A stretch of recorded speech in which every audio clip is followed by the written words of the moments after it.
পাৱাৰখিনি যথেষ্টখিনি বা গোটেইখিনি আহা বুলি ক'ব পাৰি আৰু খালি সোঁ ভৰিখনত পাৱাৰটো কম আছে সেইটো কাৰণে আমি ফিজিঅ'থেৰাপি বিভাগটোক যোনটো আমাৰ PMRT বুলি কয় তেওঁলোকৰ যোগেদি এটা সদায় PMRTৰ এক্সাৰচাইজ ছেশ্যন এটা কৰা যায় আৰু আমি লাহেকৈ ঘৰৰ মানুহকো শিকাই দিম গোটেইখিনি কি কৰিব লাগে আৰু সেইখিনি কৰাৰ লগে লগে সেই ব্যৱস্থাটো তেওঁ ঘৰতো পিছত যেতিয়া তেওঁৰ ডিছচাৰ্জ হ'ব তেওঁ সেই ঘৰত এইখিনি কৰি থাকিলে তেওঁৰ মানে যোনটো ট্ৰিটমেণ্টৰ এটা অলপমান দীঘলীয়া হ'ব আৰু কাৰণ আঘাত এটা পাইছিলে এই ট্ৰিটমেণ্টখিনি তেওঁ ঘৰতো চলাব পাৰিব। কিহৰ অস্ত্ৰোপচাৰ সম্পন্ন হৈছে তেওঁৰ যেতিয়া আমি MRI কৰিছিলোঁ তেতিয়া আমি যোনখিনি দেখা পালোঁ আমাৰ ৰিপৰ্ট মতে আমি তেতিয়া আমাৰ নিউৰ'চাৰ্জাৰী বিভাগৰ গোটেই ডিপাৰ্টমেণ্টটোৱে ইনভলভ আছিলে আৰু মুৰব্বী অধ্যাপকসকল গোটেইখিনি মিলি সেইদিনাখন লগে লগে MRI ৰিপৰ্ট চাই লগে লগে কৰি দিয়া গ'ল তেতিয়া আমাৰ সৰুতে দেখা গ'ল যে তেওঁৰ আমাৰ যোনটো ব্ৰেইনৰ আৰু স্পাইনেল কৰ্ড সেই জেগাখিনি যোনটো এটা লেয়াৰ থাকে কিছুমান এটা ডুৰামেটাৰ বুলি কয় ডুৰামেটাৰত আঘাত আছিলে ফালি গৈছিলে সেইকাৰণে তাতে অলপমান তেজো জমা হৈছিলে সেইখিনি গুচাই দি গোটেই ডুৰামেটাৰটো ৰিপেয়াৰ কৰি মাছল গ্ৰাফটিং দি আৰ্টিফিচিয়েল হেম'পেজ গ্ৰাফটিং দি পেলাই আমি তেওঁক ৰিপেয়াৰ কৰি পেলাই ড্ৰেইন মানে লগাই দিব লাগে যাতে মানে যোনখিনি আৰু কিবা যদি ওলাই থাকে কিবা বিষ পানী এইখিনি ওলাই যায় সেই ড্ৰেইন দুডাল দিয়া গৈছিলে দুডাল ড্ৰেইনৰ ভিতৰত এডাল ড্ৰেইন আজি ৰাতিপুৱা ওলাই দিয়া গ'ল আৰু 2 নম্বৰ ড্ৰেইনডাল দুদিনমান এনেই ৰাখিম আমি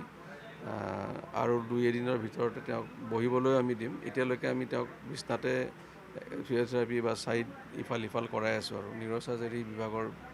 যিখিনি মানে আমাক এডভাইচ দিছে সেইমতে বাকীখিনি যেতিয়া তেওঁলোকৰ যি এডভাইচ দিয়ে আমি লাহেকৈ বহাম খোজ কৰাম সেইখিনি লাহে লাহে আৰম্ভ কৰিম। মানসিকভাৱে যথেষ্ট ভাগি পৰিছে বুলি আপোনালোকে জনাইছিল গতিকে মানসিক অৱস্থা বৰ্তমান কেনেধৰণৰ তেওঁ কথা বতৰাই হওক বা নিজেই কোনো কথা ক'লে সঁহাৰি জনোৱা তেনেধৰণৰ প্ৰথমতকৈ আগতকৈ বহুতখিনি ভাল হৈছে এতিয়া ইম্প্ৰুভমেণ্ট মাকো আহিছে তেওঁৰ মাকৰ লগত থাকে বা আমাৰ এনভাইৰনমেণ্টটোত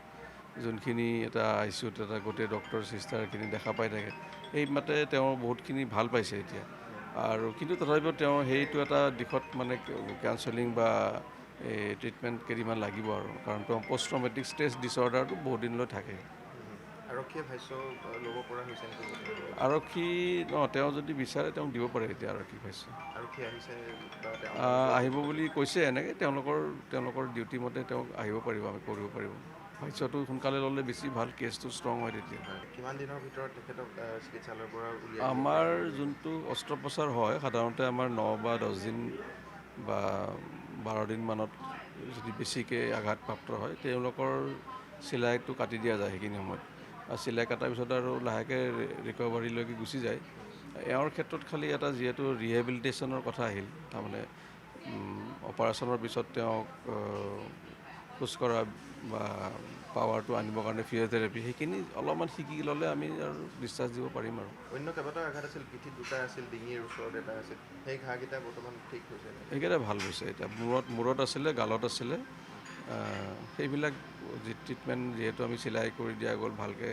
এণ্টিচেপ্টিক ড্ৰেছিং দিয়াৰ পিছত সেইখিনি শুকাইছে আৰু লাহে লাহে আমি ড্ৰেছিংবিলাকো সৰু চেঞ্জ কৰিছোঁ। আপুনি বিচৰা বাতৰি পাব কেৱল নিউজ 18 এপত নিউজ 18 এপ ডাউনলোড কৰিবলৈ স্কেন কৰক এই QR কোড গুগল প্লে ষ্টৰতো পাব এই নিউজ 18 এপ।